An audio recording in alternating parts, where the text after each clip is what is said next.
Alihkan fungsi trotoar jadi lapak di Ambon, Sapulete bakal panggil pihak pengembang. Dinas Perhubungan Kota Ambon akan memanggil pengembang pembangunan lapak di atas trotoar Pantai Mardika Ambon. Pemanggilan pihak ketiga itu menyusul beralihnya fungsi halte yang ada di atas trotoar. Demikian disampaikan Kepala Dinas Perhubungan Kota Ambon, Robi Sapulete kepada wartawan Selasa 22 Februari 2022 sore. Lanjutnya pembangunan lapak itu berada di atas aset daerah semula. Sapulete menegaskan halte tersebut merupakan aset daerah dan wajib dikembalikan usai Pasar Mardika selesai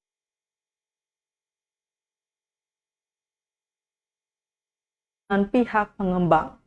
Sapulete pun akan segera berkoordinasi dengan pihak ketiga itu.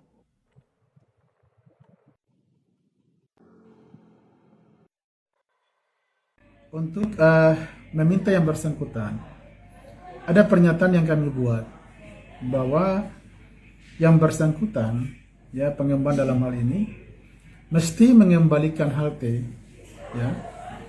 ya pada posisi semula, dibangun kembali.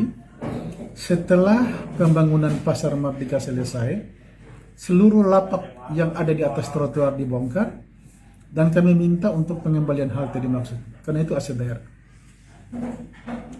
Apakah halte atau juga mungkin ada trotoar-trotoar yang nantinya ya kita akan minta yang bersangkutan untuk semacam ada perjanjian, pernyataan dan perjanjian bahwa setelah pemanfaatan trotoar itu seluruh kerusakan atau seluruh bangunan semula existing, dalam hal ini halte yang dibongkar, itu dikembalikan lagi.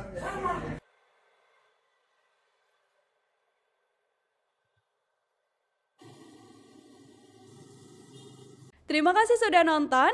Jangan lupa like, subscribe, dan share ya.